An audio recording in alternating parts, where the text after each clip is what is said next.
News చూద్దాం. తిరుపతిలోని శ్రీ పద్మావతి అమ్మవారిని హీరో నారా రోహిత్ దంపతులు దర్శించుకున్నారు. ఆలయంలో ప్రత్యేక పూజలు నిర్వహించారు. వేద పండితులు వారికి ఆశీర్వాదం అందించి తీర్థ ప్రసాదాలు అందజేశారు.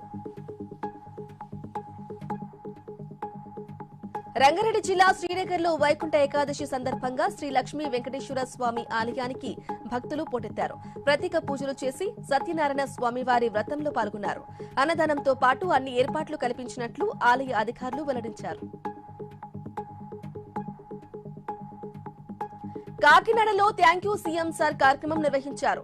క్రిస్టియన్ కౌన్సిల్ ఆంధ్రప్రదేశ్ రాష్ట్ర అధ్యక్షులు పాస్టర్ మోసా అబ్రహాం పాల్గొన్నారు. పాస్టర్లకు 12 నెలల గౌరవ వేతనం విడుదల చేసినందుకు ముఖ్యమంత్రికి కృతజ్ఞతలు తెలిపారు. రైలు కార్యకలాపాల నిర్వహణలో భద్రత కోసం తీసుకోవాల్సిన చర్యలపై సికింద్రాబాద్ రైలు నిలయంలో సమీక్ష నిర్వహించారు.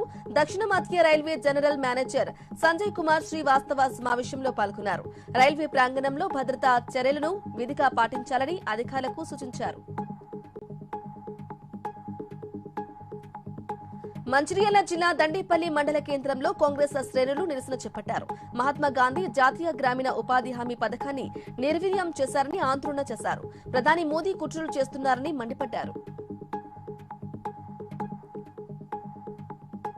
కొమురం భీం ఆసిఫాబాద్ జిల్లా వాంకిడి గ్రామ పంచాయతీ కార్యాలయం ఎదుట నూతనంగా గెలిచిన ఉప సర్పంచ్ వార్డు సభ్యులు బైఠాయించి నిరసన చేపట్టారు. గ్రామ కార్యదర్శి తమ పట్ల వివక్ష చూపిస్తున్నారని, తక్షణమే ఉన్నతాధికారులు చర్యలు తీసుకోవాలని డిమాండ్ చేశారు.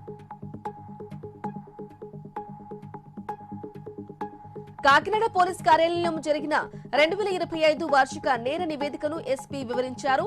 పోలీసు శాఖ సమర్థవంతంగా పనిచేయడం వల్లే నేరాలు తగ్గాయని ఎస్పీ జి బిందు మాధవ్ తెలిపారు. 2026లో మెరుగైన పోలీసింగ్ సేవలను అందిస్తామని వెల్లడించారు.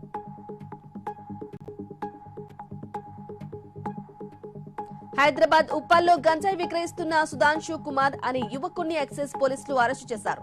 నిందితుడి నుంచి 5 కిలోల 200 గ్రాముల గంజాయిని స్వాధీనం చేసుకున్నట్లు పోలీసులు తెలిపారు. కేసు నమోదు చేసి దర్యాప్తు చేస్తున్నట్లు సీఐ ఓంకార్ వెల్లడించారు.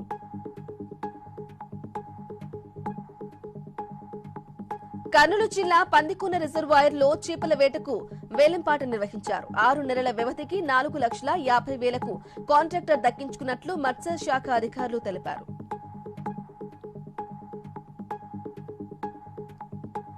హైదరాబాద్ సోమాజిగూడ ప్రెస్ క్లబ్ లో ఇటీవల నూతనంగా ఎన్నికైన సినీ డాన్సర్స్ అసోసియేషన్ అధ్యక్షురాలు సుమలత సన్మాన కార్యక్రమం నిర్వహించారు. ఈ కార్యక్రమంలో తెలంగాణ యువత రాష్ట్ర అధ్యక్షుడు ఇమ్మడి సతీష్ పాల్గొని ప్రముఖ కొరియోగ్రాఫర్ జానీ మాస్టర్ సుమలత దంపతులను సన్మానించారు. పశ్చిమ గోదావరి జిల్లా నర్సాపురం కబడ్డీ స్టేడియంలో జనవరి 14 నుంచి 18 వరకు జాతీయ స్థాయి స్త్రీ పురుష కబడ్డీ పోటీలు నిర్వహించనున్నారు. గోగులమ్మ ఉత్సవ కమిటీ ఆధ్వర్యంలో జరగనున్నట్లు మాజీ ఎమ్మెల్యే జానకిరాం వెల్లడించారు. వైసీపీపై తొడా చైర్మన్ డాలర్స్ దివాకర్ రెడ్డి విమర్శలు కురిపించారు. గత హయాంలో ఏపీ అంధకారంలోకి వెళ్లిపోయిందని, కూటమి ప్రభుత్వంతోనే రాష్ట్రం వెలుగులోకి వచ్చిందన్నారు. సీఎం చంద్రబాబు నిరంతర శ్రామికుడని కొనియాడారు డాలర్స్ దివాకర్ రెడ్డి. ఏపీని సీఎం చంద్రబాబు నాయుడు స్వర్ణాంధ్రప్రదేశ్ గా మారుస్తున్నారని టీడీపీ తిరుపతి పార్లమెంట్ అధ్యక్షురాలు పనబాక లక్ష్మి అన్నారు. ఇచ్చిన ప్రతి హామీని కూటమి ప్రభుత్వం నెరవేరుస్తుందన్నారు. పార్వతీపురం మన్యం జిల్లాలో టీడీపీ ఉత్తమ కార్యకర్తలకు అవార్డులను ప్రదానం చేశారు MLA Vijayachandra. CM Chandrababu, deputy CM Pawan, మంత్రి నారా లోకేష్ నేతృత్వంలో ఏపీ అభివృద్ధి పదంలో నడుస్తుందని ఎమ్మెల్యే వెల్లడించారు.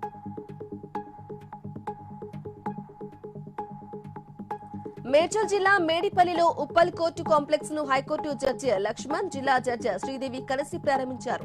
మేడ్చల్ జిల్లాకు చెందిన అడిషనల్ జూనియర్ 4, 5, 6 కోర్టులకు సంబంధించిన బెంచ్లను ప్రారంభించారు. జనవరి 5 నుంచి ఈ కాంప్లెక్స్ నుంచి అన్ని కార్యకలాపాలు జరుగుతాయని తెలిపారు.